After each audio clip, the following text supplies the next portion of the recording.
go on with a more formal welcome to all of you. So we respectfully acknowledge the territory in which we gather as the ancestral homelands of the Beothuk, and the island of Newfoundland as the ancestral homelands of the Mi'kmaq and Beothuk.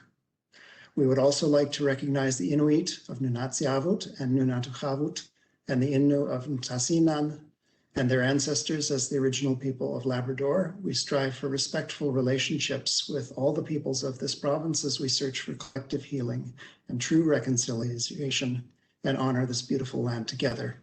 And I would just like to add as well that we acknowledge, since this is an online conference taking part in many places on this continent at the same time, acknowledge the lands on which we live and work as the homelands of the diverse Indigenous peoples of this continent.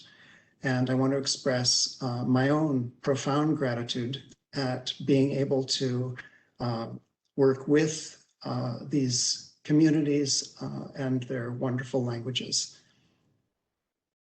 And welcome all of you. I'd like to start by talking a little bit about how I've come here. As far as I know, I'm from completely settler ancestry. And I grew up very much within the Anglo-Canadian stream and worldview.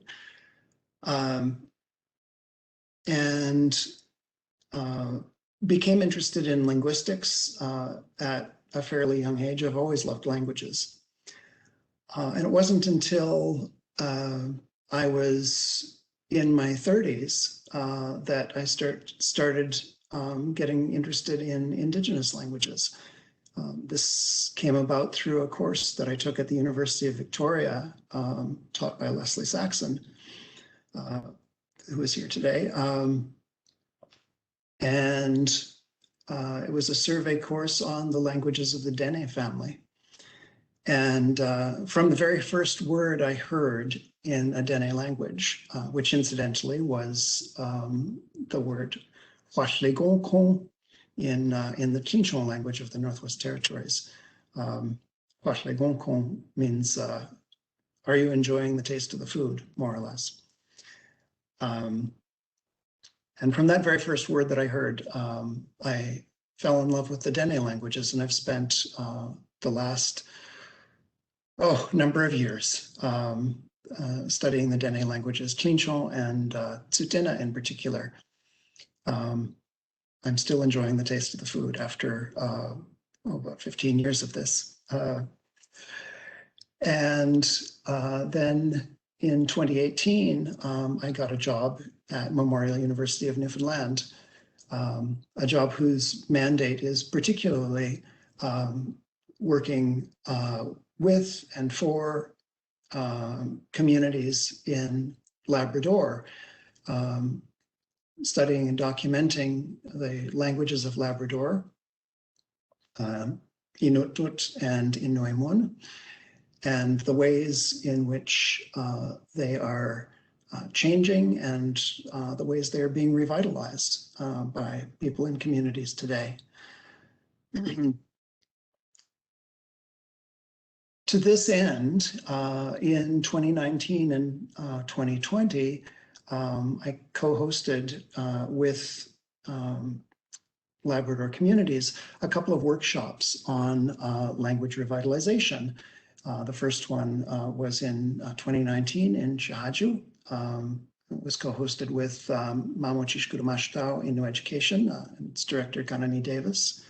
And then in 2020, we held a similar workshop co-hosted with the Nunatsiavut government in Nain.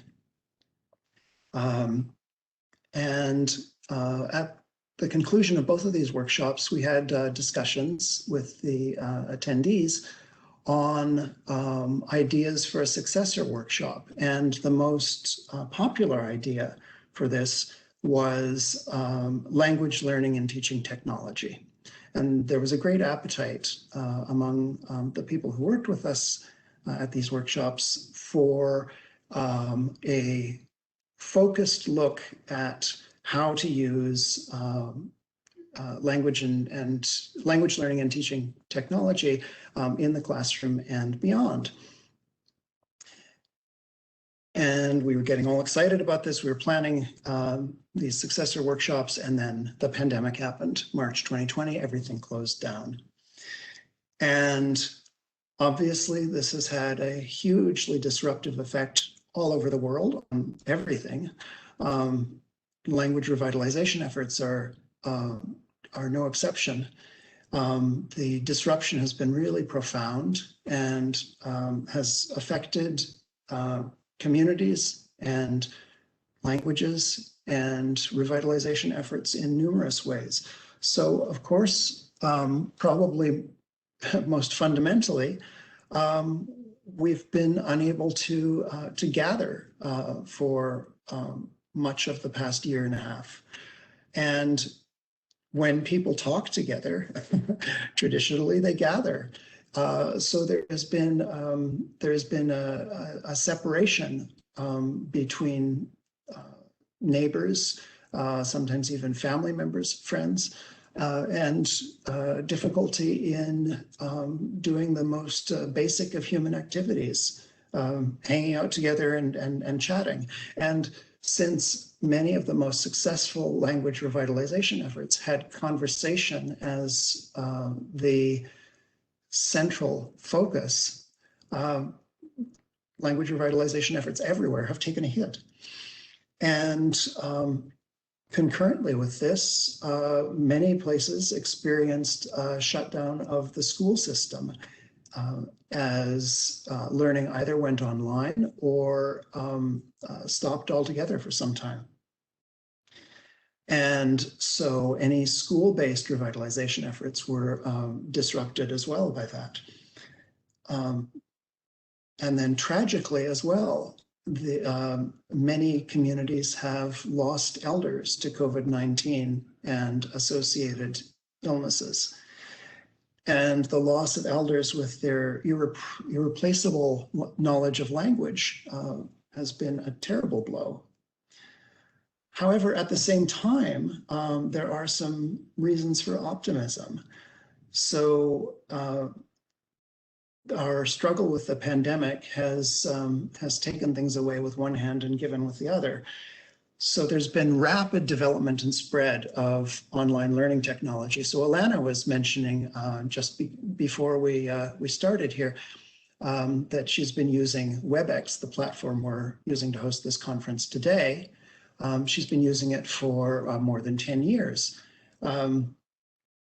Many of these technologies have been around for quite a while, but suddenly in the last year and a half, all sorts of people who'd never used them before or even never heard of them before are now using them as part of their lives and work. And more people are growing familiar with them. So, Zoom calls are a part of a lot of common discourse now. Now, at the same time, there are a lot of challenges.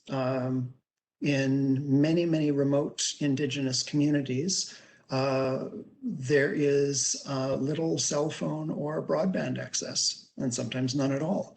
And of course, this is something that has to be overcome if we're going to deploy this technology in intelligent ways toward language revitalization. Another issue is that the people with language knowledge in many communities are the older generations. And these are also the people who haven't grown up with the online learning and teaching technology and often have little knowledge of it. But then the flip side of that is that young people in communities are often very eager to learn language and as well are often already knowledgeable about tech. And furthermore, the connections between communities are growing and have the potential to grow further using remote technology. And I'm speaking here of Indigenous communities, but also connections growing not only among them, but between Indigenous communities and academics as well. And certainly in the last year and a half, I have had numerous connections using WebEx and Zoom with my counterparts in Labrador communities. So at the same time as we've all been separated, there's been an ironic increase in the potential to bring us together. And that is why I invited all of you to share your knowledge with us today. Because I think that in spite of all the challenges that the pandemic has thrown at us and the tragedies that we've experienced, I think we have the potential for growth here. And I think that the new technology that we have all become familiar with in the last year has great potential for helping to revitalize languages. So before we go on to the first presenters, I would like to mention a couple of technical things. I would ask that if you're not the presenter, that you keep your video and mic turned off. I will keep mine on because we do have time limits on presentations. So each talk is going to be 30 minutes. And then we'll have 15 minutes for questions after that. And if you just keep half an eye on my video, I will flash you decreasing number of fingers as you get close to the end of your talk, 5 minutes, 4 minutes, and so forth.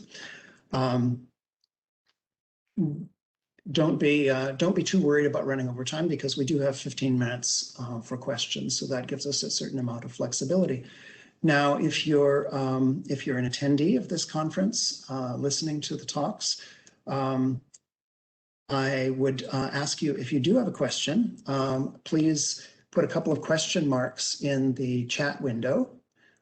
So open up the chat window at the lower right of your screen and choose everyone in the drop-down menu for who you're addressing. And just put a couple of question marks there like this. And that'll indicate that you have a question. And then Shannon Fraser, the host, can turn on your mic and you can address a question to the presenter. It's not working, Nick. I'm sorry? The chat is not working. Oh, hang on.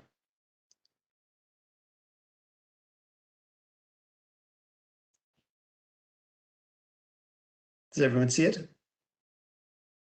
I can see it. Okay. Okay, Yeah, great. working for me as well. Right. Okay, so we are going to have 3 talks followed by the panel on the implementation of these technologies in communities, and then in the afternoon we will finish up with another 3 talks. So our let's go directly to our first talk, if you please.